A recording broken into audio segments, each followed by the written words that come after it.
I'll begin with a statement by Admiral Beatty in 1917. I say without contradiction that the 10th Cruiser Squadron is at present doing more than any unit of the fleet to bring a war to a successful conclusion.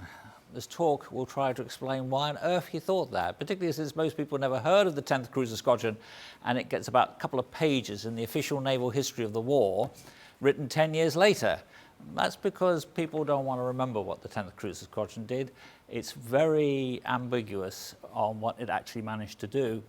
But let's start with the beginning and go back, and patience as I develop this argument. It's not often that you can point to somebody and say, oh, that's one of the men that caused the First World War, but that is one of the men that caused the First World War, or more specifically, why we were in the First World War. De Classe. De Classe. He was a young man. He saw the humiliation of 1870 when Prussia humiliated the great power of France and then took Alsace-Lorraine off. He was a young journalist in the 1880s, and he wrote a number of articles on foreign affairs. He didn't believe in treaties. He said a treaty is merely a legal document, and you can always get round a legal document with a legal nicety. Just ask Italy in 1915. Now, what you need is a community of interests. That is, you get the elites of each country to realize they have mutual interests. In other words, friendship. Today, we would call that a special relationship. But he had his own French term for it. Written in 1888, this is. He would call it an entente cordiale. That is what the man who thought up the entente. He also said in an article in 1892 that if France was ever to restore her honor and regain Alsace, it would have to go to war with Germany, and the only way it could win that war is an entente with Britain.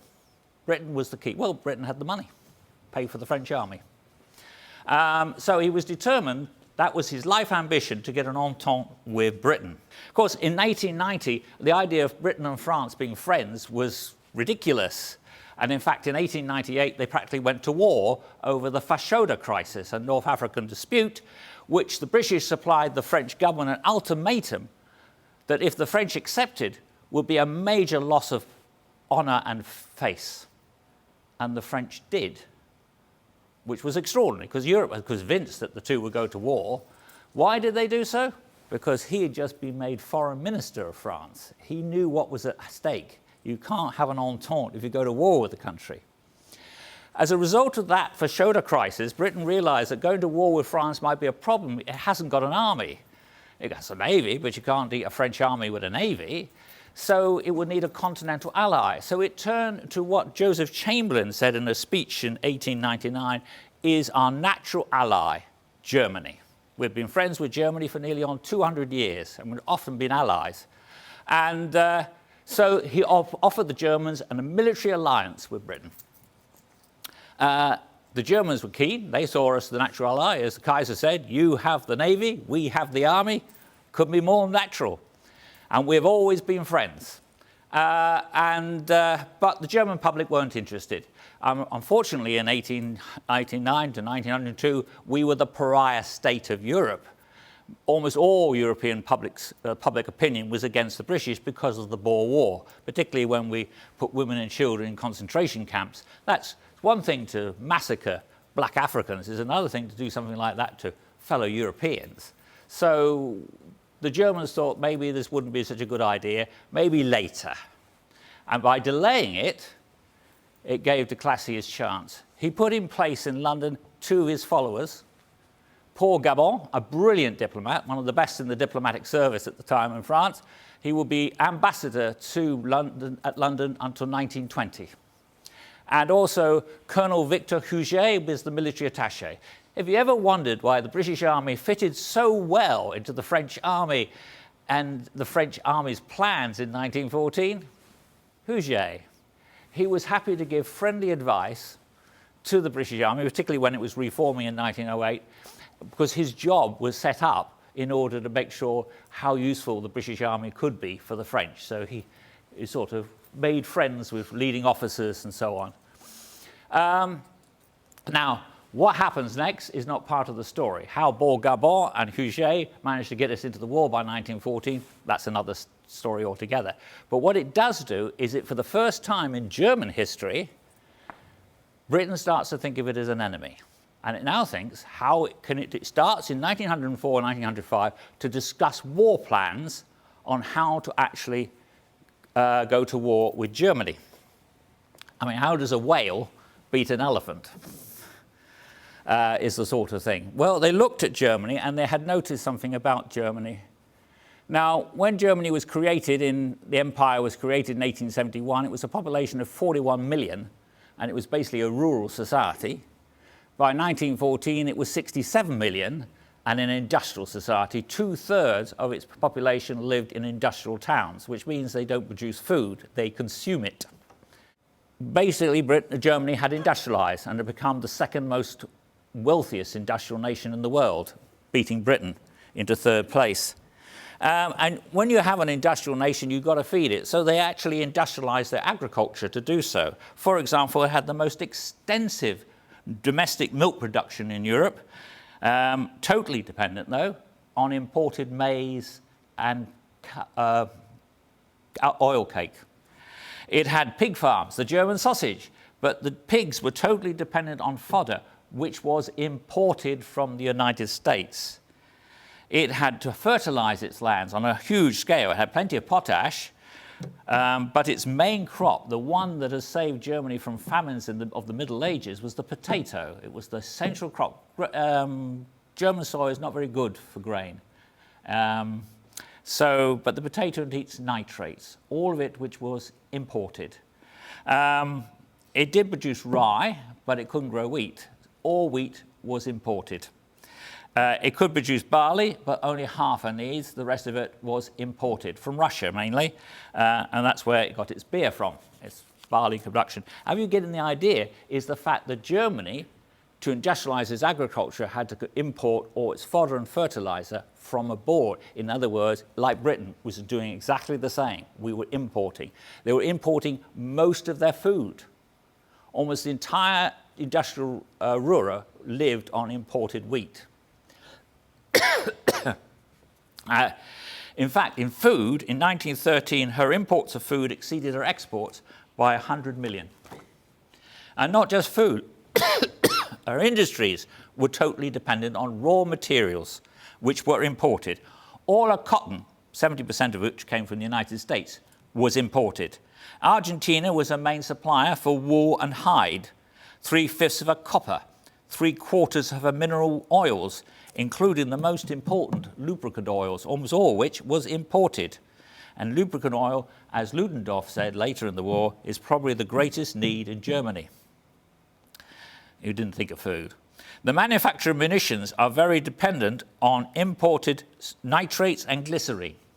You need nitrates for munitions, you need glycerine. Glycerine came from cotton, so all of that came from the United States. Nitrates is bird shit, yes? A 19th century modern army is dependent on bird shit. Just a thought to remind you. If Germany had not found an alternative to bird shit and cotton, which it did, it would have run out of shells by 1916. It would not have continued the war more than 2 years on what its stocks were. So it was von Huber's nitrate fixing process that saved the German army. All rubber, imported. In fact, really, as the German economist von Haller wrote in 1900, half the German people are directly or indirectly dependent on industries reliant on the import of raw materials and the export of manufactured ones. Germany, like Britain, was an island country. It may be on the continent, but industrially it was an island because almost all its food and raw materials was imported, which is why she had the second largest merchant marine in the world after Britain. Although unlike Britain, she hadn't got a navy to protect it. But then she could always use the Royal Navy, as long as she didn't upset the Royal Navy, which of course she did. But she had the second largest merchant marine. So the British realized that if you could stop the overseas commerce coming to Germany, you could force Germany to its knees and win a war. So they decided a blockade would be the answer. But there are problems. Most of the German coastline is in the Baltic, not in the North Sea. We could blockade that fairly easily, but the Baltic would be more difficult because of this narrow gap between Denmark and Sweden. And in fact, in 1914, under German pressure, the Danes and the Swedes mined this gap and controlled whatever passed through it, denying all belligerents from entering their navies through the Kattegat. The Germans didn't mind because they used the Kiel Canal, so they got round it. The only Allied ships that got through were some submarine commerce raiders that the British sent through into the Baltic. So they denied the Baltic. Well, if you can't blockade an entire coastline, it's not a blockade. Under international law, you must blockade a whole coastline for the rest of the world to recognize that the country is blockaded. And we couldn't. So we never did. Never in the First World War did Britain declare official blockade because it knew under international law it wasn't possible. But geography is on the British side. So if I go to the next one, we can see it because here's all German commerce, even if it goes to the Baltic, has to come through the North Sea, either up the Channel or around Scotland. And Britain lies like a great breakwater right across it. So all we need to do is block the entrances to the north. The northern approaches is the known, and the southern approaches to the south. Then we are blockading Germany. Excellent. And as James Mason MP in a 1900 debate on the Navy said, just as well, because with mines and torpedoes and their delivery systems like fast torpedo boats and submarines, a close blockade would be practically suicide for a Navy. So we can now blockade safely from a distance. But unfortunately, geography was also against us. Because in this time, we are talking about the time of railways and steam-powered coastal craft. Germany is surrounded by what would be neutral countries. All Germany has to do, is what the British then recognise, is that yes, its ports could be blockaded by a distant blockade, but all she did was retransfer her imports and exports through her neutral neighbours. Copenhagen would become the Hamburg of the North if there was a war. And that's what she planned to do. And this I put up here because this is Germany's main port. That is the problem the British had. The main port, particularly for the industrial Ruhr, is Rotterdam, which is in Holland. It's all going through. Amsterdam is the Dutch port. Rotterdam, then, as it is today, is Europe's port. Because of the Rhine and two railway lines that run down each side, it is a main conduit, the transit port for almost all of Central Europe. You'll have to blockade Rotterdam, but you'll have to blockade a neutral country. In a time of war, that's not exactly international law, is it? But that would be the main port. That is absolutely vital. And that's so vital that that is why Germany lost at the Battle of the Marne. Here's von Schlieffen, who said such wars, he felt that Germany realized its weakness and realized that if it lasted, I think their admiral, von Kappel, said that Germany would probably last just 9 months if it lost access to the sea. So he wanted a quick war, as you know, so he came up with the Schlieffen Plan. And there it is. But that's not the Schlieffen Plan of 1914. That's his plan. It goes through Holland. In order to get a big enough army to do this, you've got to have its logistic and supply line. Armies move on that size with a logistic supply line. Belgium hasn't got enough. They needed the railway lines in South Holland in order to transfer enough supplies through to make a big enough punch. But Schlieffen's successor, von Moltke, said for its utmost importance to have Holland a country whose neutrality will ensure our imports and exports. It would be our windpipe that enables us to breathe. What if the Schlieffen Plan failed? Then Germany would have to survive, and without Rotterdam it couldn't. So he watered it down. And that probably meant that it failed just as he worried about it. It was like a self-fulfilling prophecy, really. But that's why the Germans changed the Schlieffen Plan, to avoid losing the access to Rotterdam. The British discussed this about the neutral countries. This is in 1912.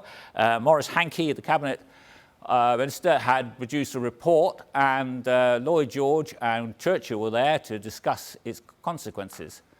Lloyd George said, if Holland and Belgium were neutral, we should not be able to bring effective pressure on Germany. It just couldn't happen. So the blockade would not work. Churchill had his answer. Typical. They should not be allowed to be neutral, but forced to choose. But Lloyd George said that's a bit extreme. Actually, Belgium not being neutral was actually quite good for Britain. But Lloyd George questioned, could we persuade neutral countries just to import what they always imported and make sure they didn't import excess that was obviously going to Germany to counteract its loss of its port? And that's it. That's as far as the British got in coming up. They had an idea of a blockade. It would be a distant blockade, but they just didn't know what to do about neutral countries, and nobody thought it'd be effective. So we'll come to the war. So we set up the blockade, and there we have the northern approaches, which would stretch between Shetland and Orkneys and then across to Norway. That's about 140 miles, and the much shorter Dover blockade. So what do we put in charge of the blockade? Let's start with the southern approaches. At Dover, we had 3 modern scout cruisers, 10 tribal class, and 12 old destroyers. Sounds an impressive force, except that's not the blockade force. That's the defence of the Channel force. This is what the Navy put in as the blockade force.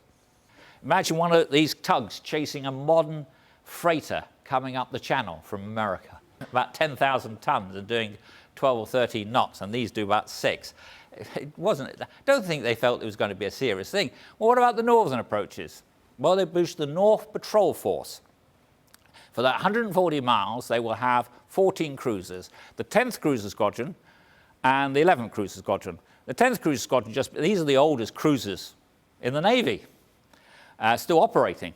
In the case of the 10th Cruiser Squadron, it was a training squadron before it was called up to the Northern Patrol Force.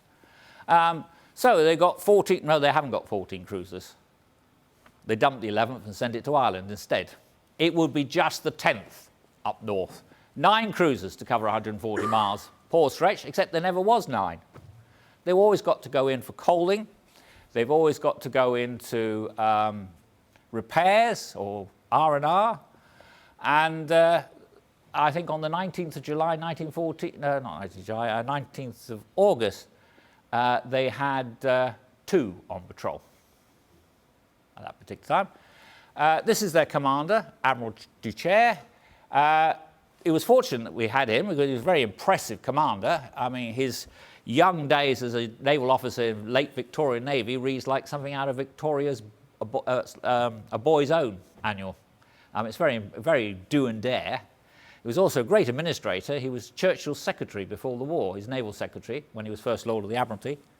And he was very determined.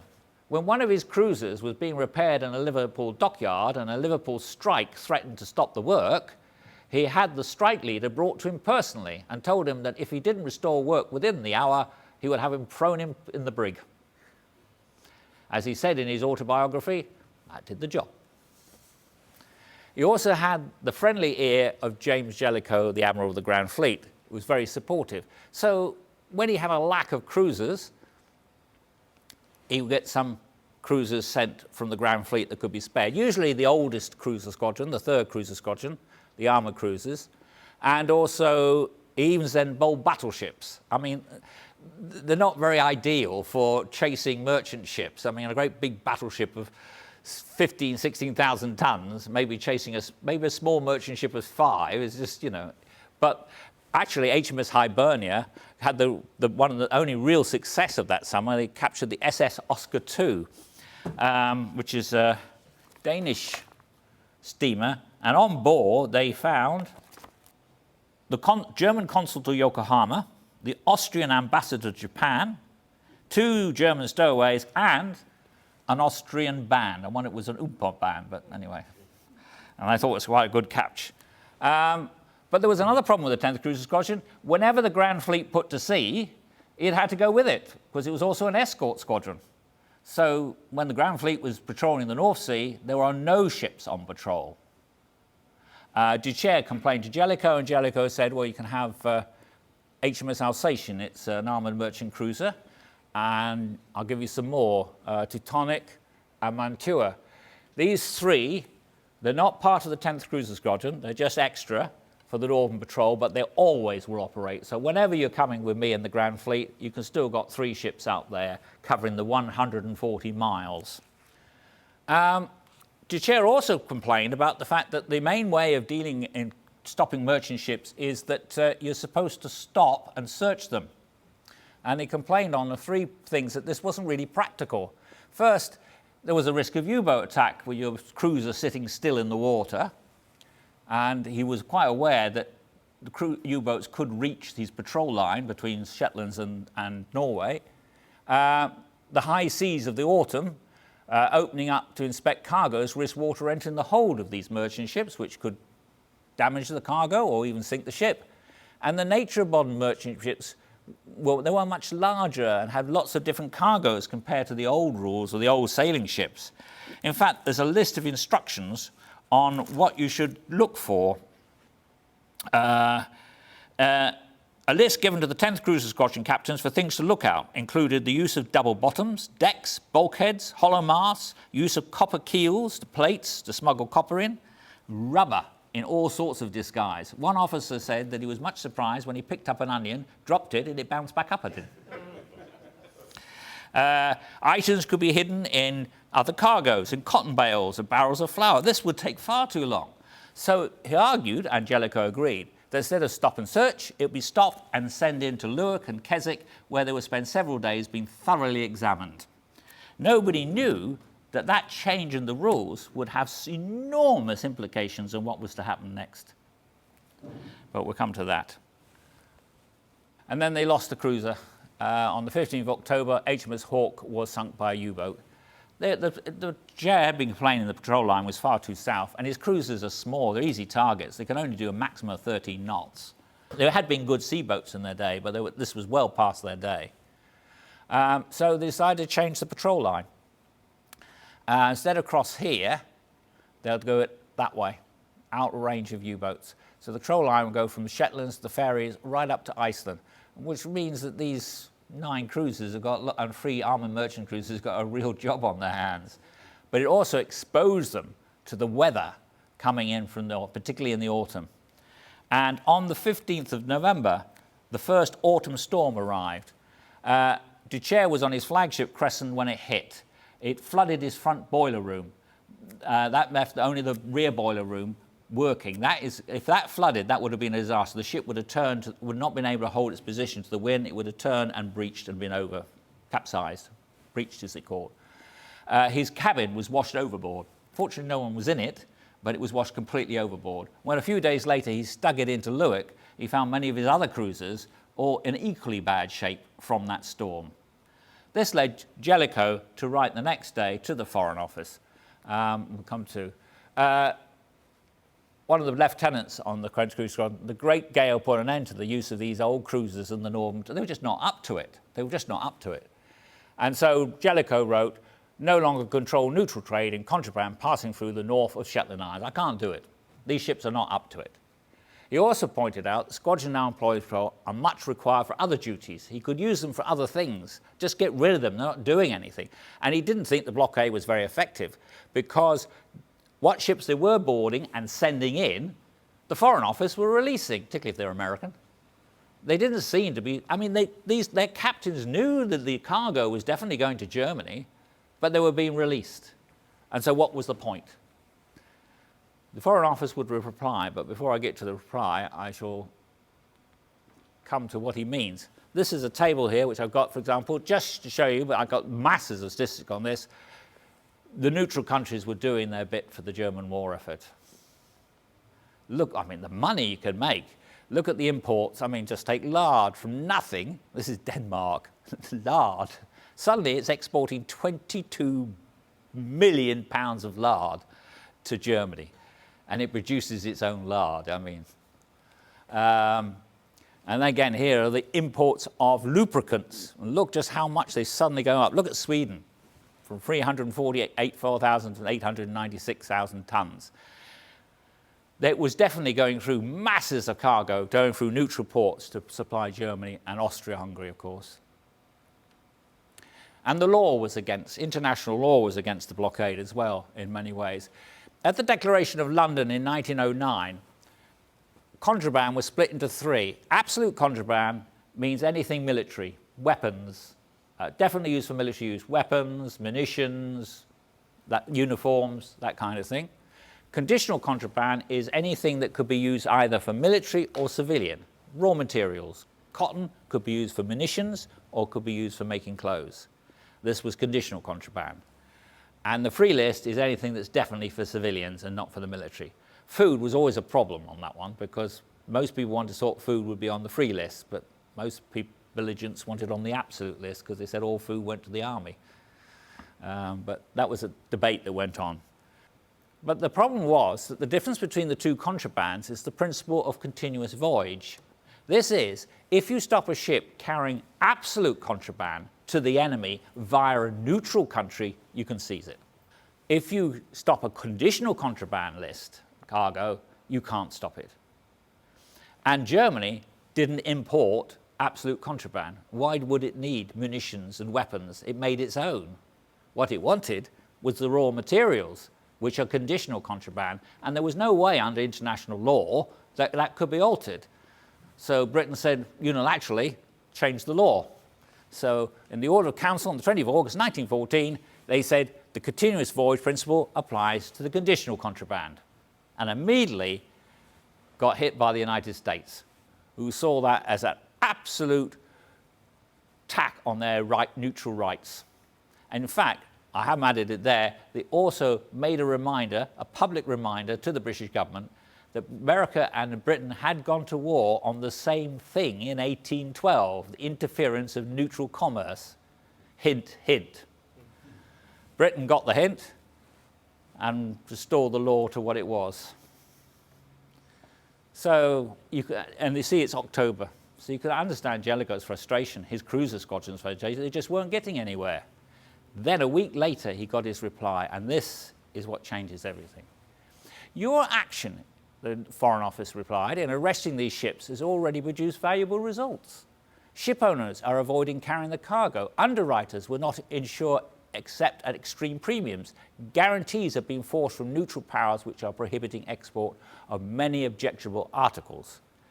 And then there's another quote from the Foreign Office in 1915, again saying, because it wasn't what the 10th Cruiser Squadron was doing, it was how it was doing it that made the difference. It's to stop and send in. When you're a merchant ship owner, your ship makes money when it goes from A to B. It loses money if it's stopped.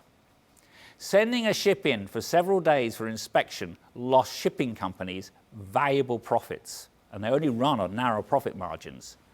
This had resulted because Britain had been trying to persuade neutral countries, and neutral governments were refusing absolutely to apply by any pressure because they're neutral.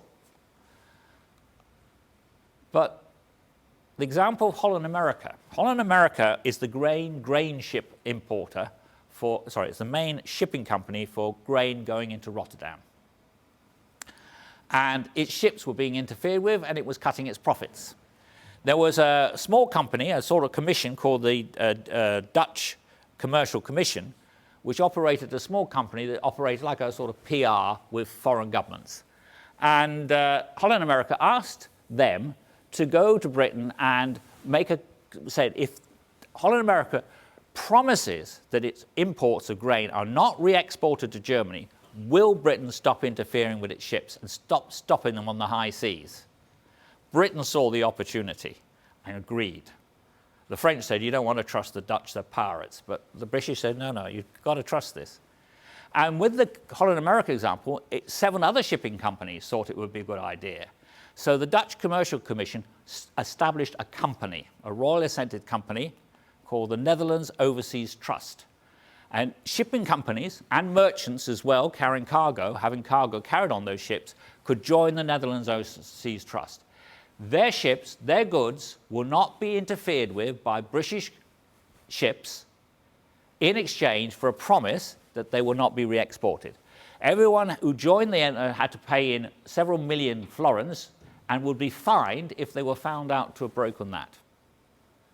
And the control over Dutch commerce of the Netherlands Trust became great. I mean, when it started in December 1914, 1 in every 40 shipping companies in Holland, or merchants, signed up. By the end of the year, it was 1 in 4. Because it was very successful. And the control was this. This gives you an idea of the control that the British could, through the NOT, establish. This is if you're a garage in Holland. The rubber tyre agreement. You're not allowed to be taken or brought outside the Kingdom of Netherlands except by special permission. No altering or tampering or removing any marks. I like this bit. If a tyre is destroyed by accident, this has to be verified by 2 trustworthy persons. So if your tyre is destroyed on your car, you must have 2 verified persons to prove that you didn't actually slip it over the border to Germany. If not, you're fined 300 florins. You see, Dutch government might not want to remain neutral and not make any agreements, but businesses, actually the Dutch liked it because they could turn around to Germany and say, well, it's not our fault, politically, we're neutral. But business is business. And this was so successful, it led to Norwegians. They didn't form a trust, but the shipping companies made their own. This is in July, 4 Norwegian shipping lines made a similar deal. Denmark. The first shipping company was the Dutch East Asiatic Company. The British wanted a sort of Dutch overseas trust, but the Danish government blocked it. But then it found it had 2 existing organisations. So if you went to them, if you had a guarantee from them that your ship or cargo was not going to be re-exported, the Merchants Guild and the Chamber of Manufacturers a certificate from them would be satisfied. And so they could operate through them. Sweden.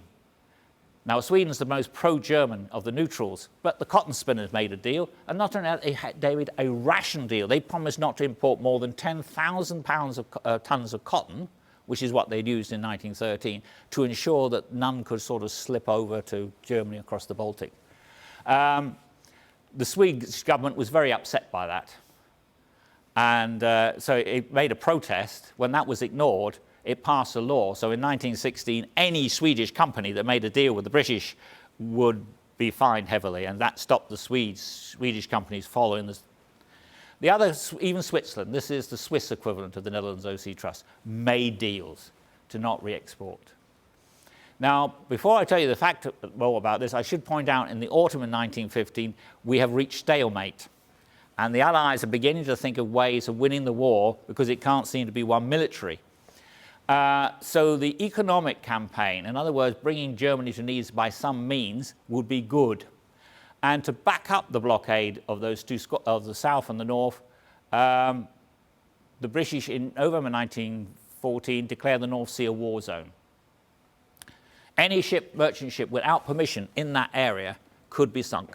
In fact, Jellicoe's aide suggested that it would be a good idea to have 6 months of unrestricted cruiser warfare in the North Sea and sink any merchant ship without warning. Jellicoe said that's not a good idea. That could be a diplomatic disaster.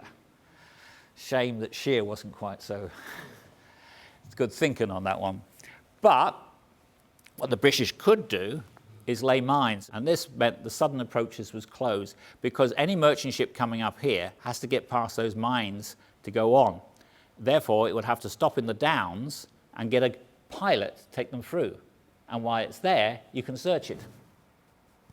So now, 6 tugs and 2 antiquated gunboats is quite sufficient. They don't have to chase anybody. They just sit there and truggle out to these moored merchant ships. It's not so possible in the North Sea to mine it, obviously. It's too big. So the Admiralty came up with a different solution, and that is to increase the 10th Cruiser Squadron. It got rid of the Edgars, got rid of those old cruisers. The armoured merchant cruisers, those 3, they were good because they are built for the North Sea. They could stand up to the storms. And not only were they going to make 3, they were going to add another 21. There'll be now 24 cruisers in the 10th Cruiser Squadron. That makes it the largest cruiser squadron of the Navy. That's how important it was. And with 24 armoured merchant cruisers established by January 1915, Duchaire could organise patrol lines beautifully. This shows his administrative skill. These lines are not random. They are perfectly designed that any merchant ship that slips through one patrol due to fog or night has to hit another line the next day. You just can't get round it. It's beautifully designed. And that means no merchant ship can get round Scotland without being spotted, at least spotted, by one of those 24 armoured merchant cruisers. And they worked hard. This is a map you can get on the internet, shows you what they did. That's all the oil cargo. You can see all the way around, up there, and up there. They worked hard, covering that line. Alsatian, that first one, was at sea 300 days in 1915, working away. They worked hard in all weathers. In fact, Alsatian, these now became the 10th Cruiser Squadron. So the 10th Cruiser Squadron, these 24 armoured merchant cruisers, and HMS Alsatian, an ex-liner, becomes the flagship, Duchaire's flagship, on the 4th of December 1914, and will remain the flagship for the whole war. There you are, HMS Alsatian. That's the conclusion that was written in a booklet in 1915. The conclusion of the matter appears to be this: the process of stopping neutral ships, taking them into port, searching the cargo, must be always a source of annoyance to neutrals. In fact, it's commercial blackmail. It's not a blockade, this is commercial blackmail. Very effective. Just look how effective it was. Look how these exports from Holland to Prussia drop. Linseed oil, none. Or from Holland to Germany, mutton, gone. Look at this dramatic, as 1915 goes into 1916. You can see some here, fish exports to Germany, Austria. As this commercial takes effect, it suddenly drops away in 1916. There's another one, that's lubricating oil, drops practically to nothing. It was very effective. Now, Germany has to do something, so Germany thought, well, we'll do something. What we'll do is we'll declare the area around Britain a war zone. You've declared the North Sea to stop neutral ships getting into us. We'll do the same to you. Unfortunately, they haven't really got any ships to patrol that, because any ships that sail out from Germany will be thumped by the Royal Navy. They could use fast mine layers, but they could only get as far as the east coast. Only one got to the west coast, the Berlin, but didn't get it back. It had to intern at Norway because it just couldn't get back. The only ship that could get round the Royal Navy that could enforce that blockade was, of course, their U-boats. And that's what they used. It was a U-boat blockade of Britain. And that's what they thought they'll do. And the British and French replied with the reprisals order on 11th of March 1915. And basically what this says is that we're going to not forget contraband. Anything goes into Germany, out of Germany, is not allowed. Anything. This is not a blockade. This is siege warfare. In fact, if you want to know when I think total war was declared in the First World War, it was on the 11th of March by the British. The French would declare it 2 days later. And that is what they're aiming to do. The Imperial Chancellor of Germany says, well, now England wants to victimise the women and children, the old and sick, forces into submission by starvation. Well, he would say that, he's German. Except Winston Churchill said the same in 1914. And Duff Cooper said the same in 1937 when he was First Lord of the Admiralty to a question in the House of Commons. I'm afraid that was the intention.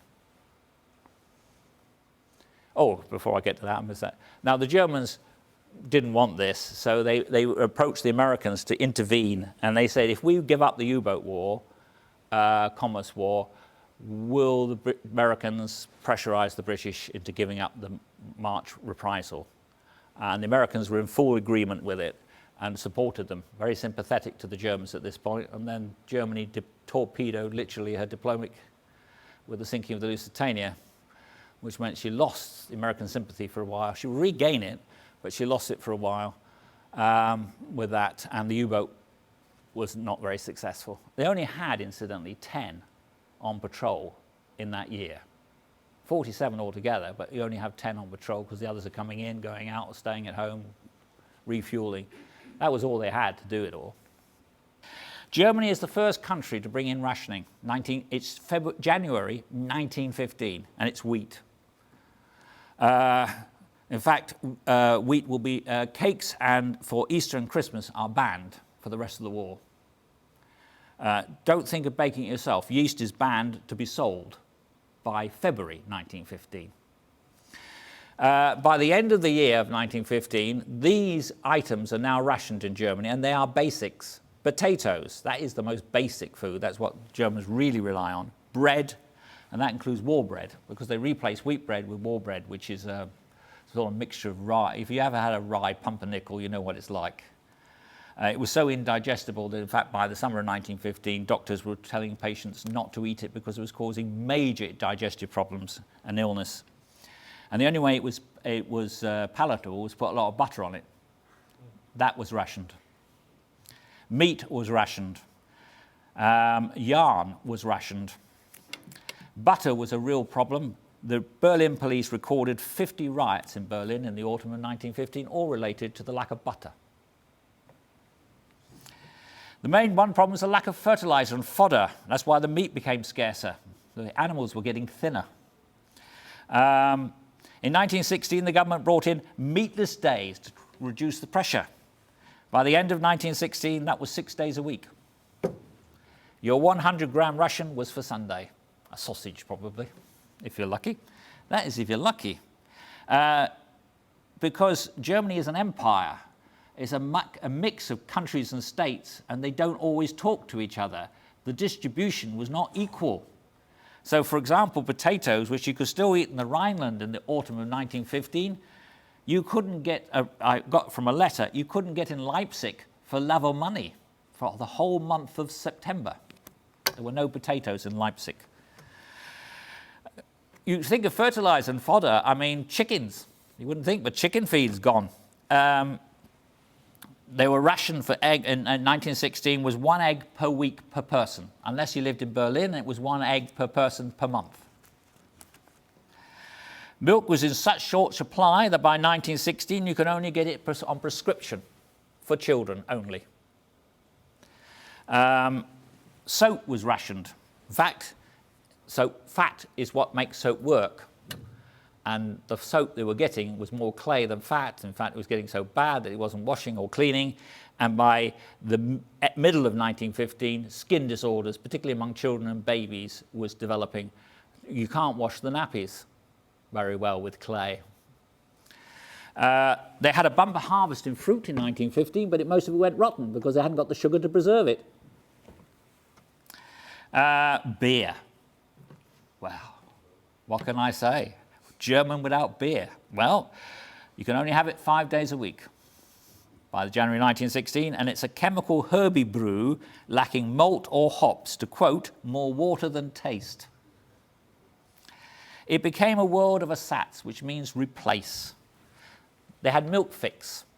That's just a substance that makes you, when you put it in your coffee, it makes it look white. Don't imagine it's milk, but that's what you get instead of milk. Coffee, don't even get started there. There were 30 different versions of coffee. There was chicory, of course, but then there was ersatz chicory. I think the worst was roasted tulip bulbs, which apparently everybody agreed was foul. Tea. Wow, the Germans suddenly going with a passion for herbal tea. You put a little tea bag in it or something, a little bit of tea, just to give it a hint of tea, but that's about it. Sugar. If you went to a cafe in Berlin in 1916 and sat down and ordered a coffee, they bring you a small plate and on it is a tiny white pill. That's your saccharin ration, 1 per person. Saccharin came out because they had no sugar, they had to have saccharin. And it doesn't apply to food, shoes. By 1916, most boot factories are closed because they get their leather and hide from Argentina. So your shoes are paper on the top and wood underneath. And that applies to your shirts as well. They're paper shirts with wooden collars. If you wanted to buy a new dress or a blue shirt, you could do, but you have to bring an old one in to replace it. Otherwise, the answer is no. I think Lady Bruckner had bought a pair of boots on the black market, which she was very proud of because they were real leather. That was until the first rain, and discovered it was actually very good cardboard. People smelt in 1916 because as the fat drains away from you, you give off this odour. Everything felt grey and smelly in Germany. People felt they were ersatz themselves. That was the joke, we're the ersatz people, we're the replacement. The working class Germans would never have the standard of life they had in 1914 again until 1964. Production had fallen 40% because of people unable to, just hadn't got the energy anymore. In the winter, people kept warm by staying in bed and not going to work. In fact, schools closed because the children stayed at home in bed. Coal was in short supply, very short supply, and lights went out at 8 p.m. All lights out at 8 p.m., which meant crime rate went in Germany roof the roof. Potatoes were only attainable by queuing. It was known for the huge long potato queues and the violence of the women in them, and the violence of the teenage thugs that waited for the women after a night's queuing in the pouring rain of winter, and then they staggered back, the teenagers would come and steal the potatoes. This is a country that prided itself on its law and order before 1914. It was rapidly becoming lawless. Diseases like smallpox returned. Typhoid, dysentery, diphtheria had risen considerably. And then the worst of all, the potato went, replaced by the turnip winter. Actually, turnips are quite good. You could do them for anything. They had recipes for practically everything made with turnips. Turnip marmalade is my favourite. Skins of turnip instead of fruit, make marmalade. They joked, turnips are fodder grown for pigs. That's what we are, pigs. We eat pig fodder. One Hanoverian wrote, "Now our prayers must be that Holland and the Swiss nation remain neutral, or we are in such a fix. I think it's all over." And one German soldier wrote home for a parcel, you know, like our soldiers did from the front. What did he get? Chocolate, coffee, tea? No, he got a letter back saying, "We've eaten potatoes, only potatoes for 3 days. We got no butter, no flour, no pork, no bacon. What can we send you? Nothing. Fancy potato, maybe?" In fact, the army was better off than the civilians. They didn't like soup kitchens, by the way. They like to eat at home. They're very proud, the Germans, of family life. And these were actually a disaster. They'd rather starve than go to a soup kitchen. In the end, they gave them bowls of soup to take home, so they had cold soup at home. You know, they really understood that the war was over by 1916. And they were in riots. Look at the riots of 1916 across every German city across there. A lot in Berlin. All women, incidentally, because the men are at the front. On the Kaiser's birthday, he went out on the balcony to be greeted by women shouting, "End the war! We want food! We want our men back!" I was a bit taken aback by that. So, Germany knew the war was lost. The 10th Cruiser Squadron had won the war, and the war was now lost. Germany was prepared to seek peace. Did you know that in 1916? And what kind of peace could they possibly want? There's the man who wanted. The answer is they're prepared to withdraw from Belgium, even as a precondition of a peace conference. They're prepared to withdraw from Belgium, return all lands they've conquered. They are prepared to compensate Britain with colonies. They are prepared to, as Bethmann Holberg told the Austrian ambassador, this is not a war of annexation. As long as we are secure, we're happy. They want a League of Nations to be set up after the war, with disarmament conferences, because they don't want militarism anymore. Germany is fed up with armies and navies. It would happily have them disarmed. It's fed up with it. The Social Democrats are the most popular party, and they're very anti-war, to some extent. And Bethmann Holberg got the army on his side. The present army command was, by the way, I should tell you that they knew the war was lost in 1914. That's what Moltke told the government when they lost at the Marne. He said the war's over. And Falkenhayn, on the 18th of November, went to see the Chancellor, and he said, "Well, what's your plans for the war?" And he said, "Seek peace. That's our only hope." So that's what he's done. But he first had to get control of anybody who would not want an end. And so he got rid of Falkenhayn, who became a very much advocate for the war after that, and he replaced him with a man that he knew would support him. Hindenburg, as the hero of Tannenberg, Ludendorff, was fully supportive of Bethmann's peace plan, as long as Germany does it from strength, as a military man would say. And Hindenburg, as Boltman said, it was his ace in the hole. He knew with Hindenburg on his side, he could carry the army. And so he sent that message to the President of the United States, because Germany couldn't ask for peace, because that would tell the Allies that they were desperate. They needed someone from the outside. Otherwise, they'll be in a weak position at the conference table. So they needed an outsider. So they asked them. Wilson was happy to do that. What they didn't know, and what I didn't know until last year, is that the British were in exactly the same position. The British weren't starving or whatever, but what Britain was running out of money. Britain had created a financial crisis of its own sort. When you remember the Shell scandal of 1915, how did the British deal with it?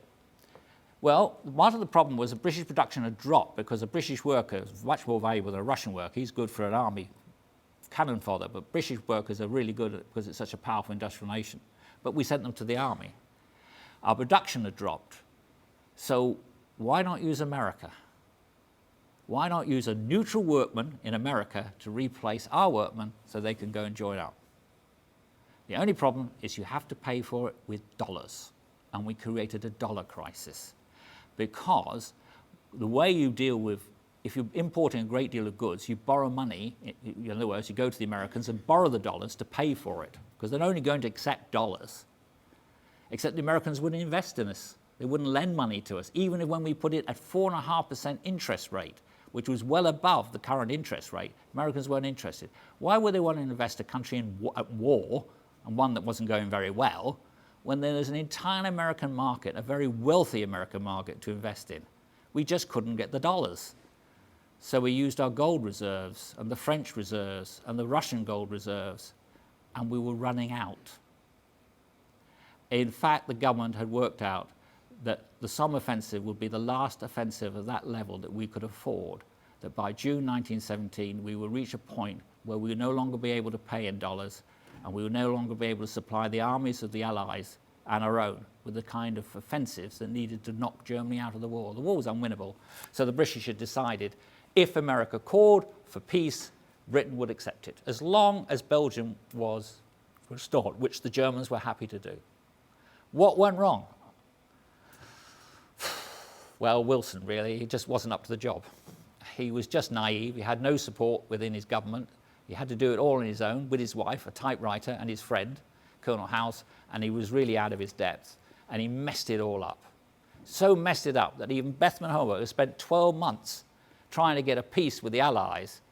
In the end, Bethmann Hollweg was outmaneuvered, and the German government went for a military option instead. They said, well, what's happened to the peace? There's nothing. America's given us nothing. So we'll go for this U-boat plan. Knock out Britain out in 5 months, the Navy says. 5 months. By August, Britain will be gone. 600,000 tons, that's all you needed. Actually, it's more like 3 million tons would have done it, but they didn't have the U-boats for that.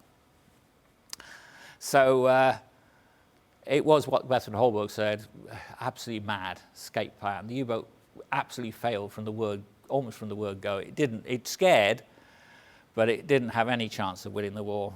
I love the quote from the U-boat commander who was allowed to exercise after being captured, and he was being interrogated in London. He went for a walk in Hyde Park under escort, and old lady came up and said, "You're a beast!" And he turned around and pulled a face at her just to make her feel happy. But she just turned around and walked off. And he said, as I watched her go away and looked at her posterior, I knew that the U-boat war was lost. So the United States enters the war. And that really is it. You know, those neutral European countries had held out to some extent, but now they couldn't, not with the United States. This quote shows you they lost their independence. You see now, up to that point, although the United States didn't directly support neutral Europe, it was a neutral country and was helped to support neutral rights. Not anymore. And the United States would be much more thorough than Britain would be in its commercial blackmail. Primary commodities are essential to the conduct of the war, so we do not consider neutrals have acquitted themselves merely by paying for them. You have to do something for us as well, like not export them. For example, they said to the Danes, you send fish to Germany. Oh, it's your fish, but it's our petrol in your fishing boats, and it's British jute in your nets. We're not going to supply the petrol if you supply the fish to Germany. Commercial blackmail. The whole object of the U-boat war was to stop neutrals trading with Britain, and it worked. The Dutch refused to go through that blockade in 1917. So America said, fine, we won't let the Dutch ships leave United States ports. That was 1/3 of the Dutch shipping, which carries the fertilizer and fodder and food that the Dutch desperately needed. When the Dutch finally gave in, they were on their own war bread and their own rationing. but they eventually gave in and handed the Dutch merchant marine over to the Allied war effort. Even Sweden, the most pro-German of the neutrals, surrendered the entire Swedish merchant marine in a shipping treaty in the summer of 1918, and was told where its own ships could go. They had to call it Halifax or Freetown. They had to supply all the documents to show where they were going, what they were carrying, who they were delivering it to. Rationing came in because they just said anything above what we think is a 1913 level of these goods, we will seize and keep to the end of the war. Which brought the end of the 10th Cruiser Squadron, because America brought commercial blackmailing to a new art form, along with the British, I have to say. And so we didn't need them, because they weren't a blockade squadron, they were a blackmail squadron. And now we can blackmail without them. We brought in Navy certs. Navy certs, why wait to be stopped at sea? You could go and send your manifest to London. They examine the papers, check all the cargo and where they're going, and then you get, if it's all right, they get a certificate that allows you free passage. We had coal, incidentally. We worked out coal was a good weapon. Britain has coal stations all over the world. No one else has. Only America has some in the Pacific and in North American waters, but everyone's dependent on British coaling stations. So if you got a ship that was on the blacklist, as they called it, you didn't get coal.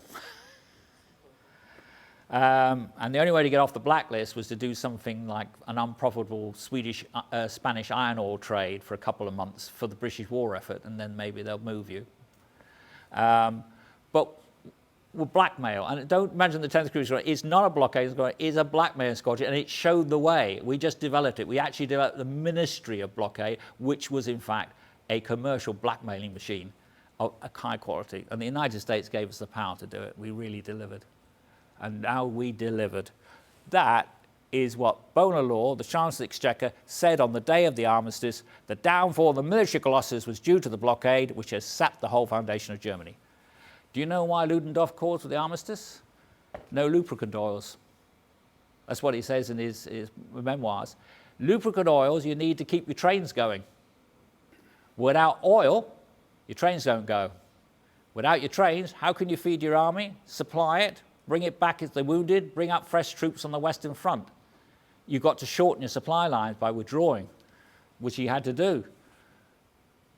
And that's General Smuts. The economic hand was the most important part of war. Food won the war, said Marshal Foch. And just look at the impact of the plane. The war effort, the German war effort collapsed. The German army collapsed from within because of the blockade. And starvation. I mean, you saw Hungary in 1916. The average calorie intake of a German in 1916 is 2,000 calories.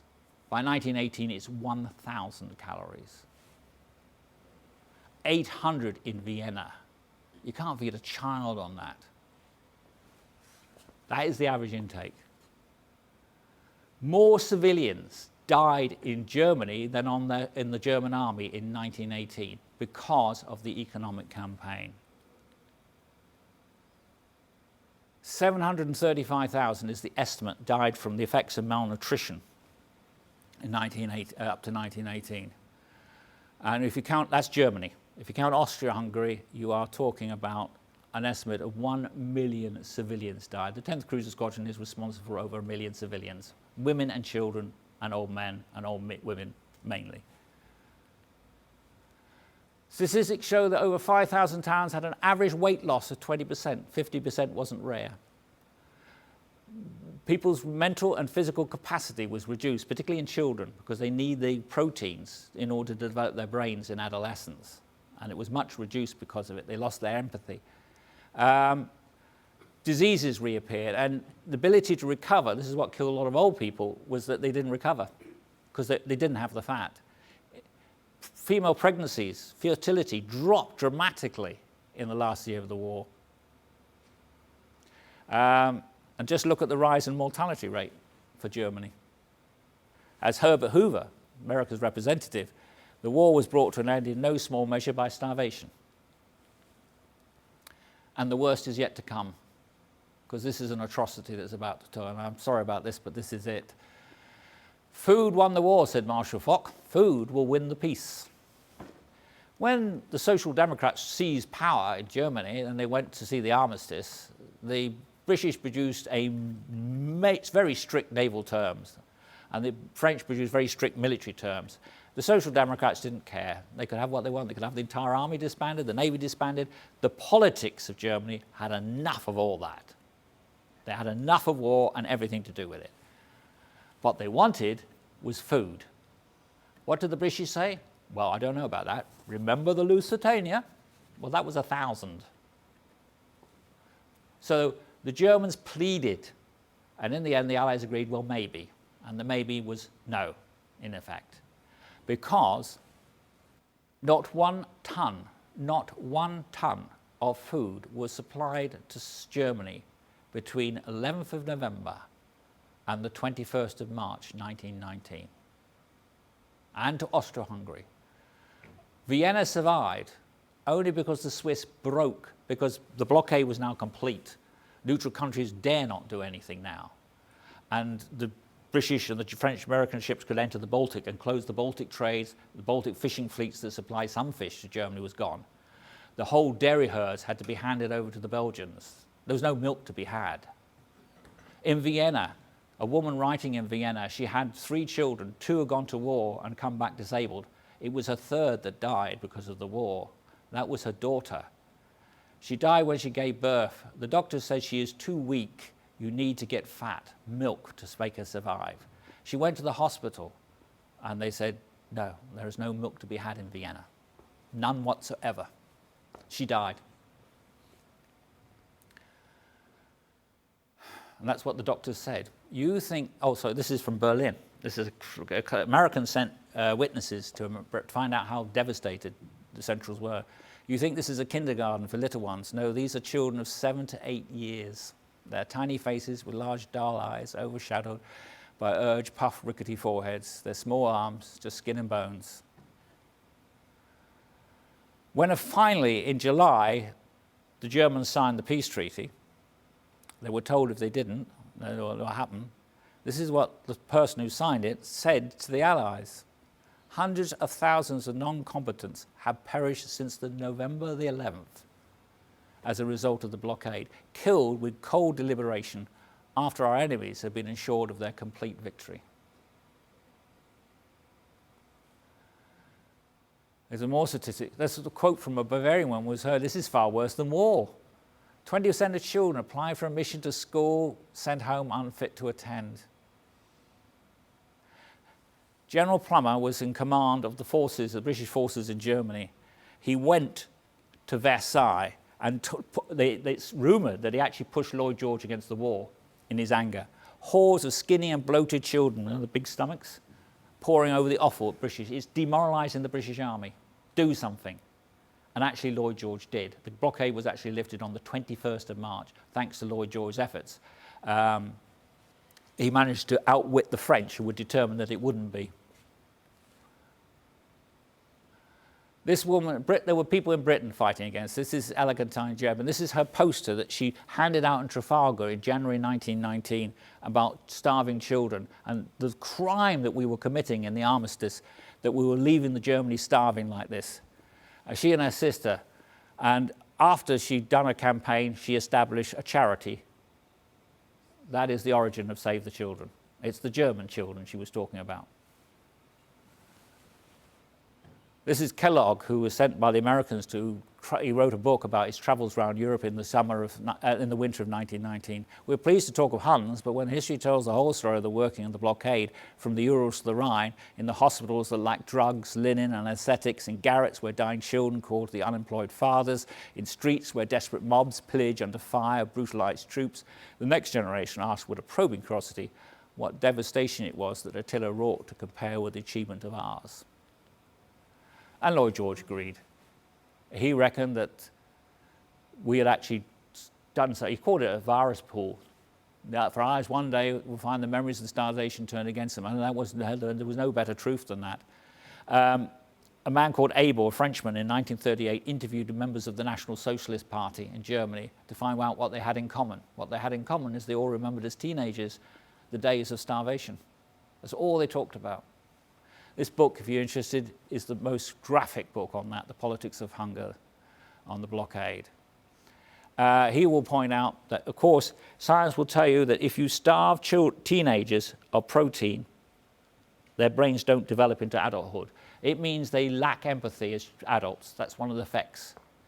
The teenagers of 1917, 1918 are the Gauleiters of 1940.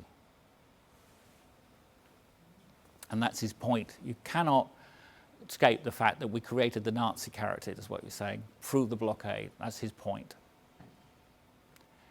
And if you look at German Nazi propaganda, what have all those Jews got in common? They're all fat and often eating. Germans who are still incidentally having meat-free days because the rationing didn't stop because the war stopped. It carried on until after the Second World War. Understood what that meant. Zimmermann, the foreign secretary for the last years of the war for Germany, wrote, "Germany conquered, but the Allies conquered cotton, wool, jute, leather, copper, and feeding stuffs, and they won the war, and we lost." And the Deputy Chief of Staff said, you know, the radical decision of World War has slipped away from armies. That's what he concluded. It's all about economics and strategic. And in fact, it's not a blockade. I would call it, it has got a modern equivalent. It's called sanctions. And it's really what it was about. And it's the 10th Cruiser Squadron that showed the way. That's why it won the war. It showed the way. When they knew that the interference of neutral trade had such a commercial blackmailing effect, they knew what they needed.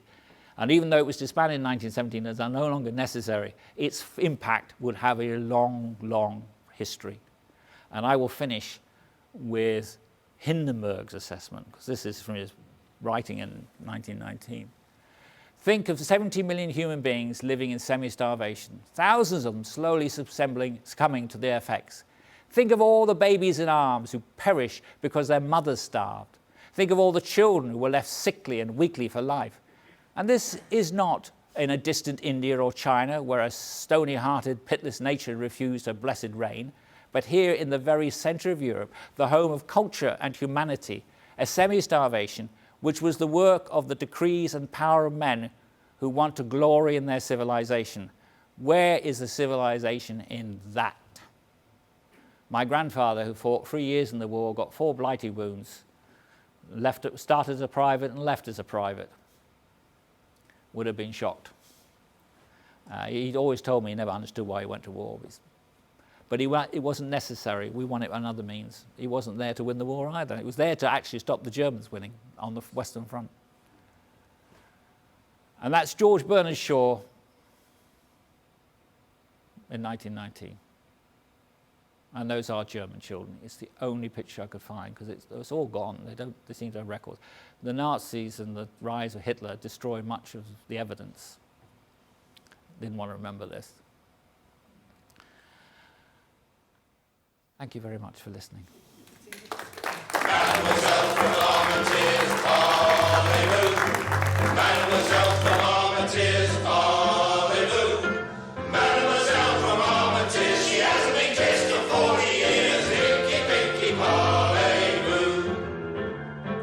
Out of kicking Armistice.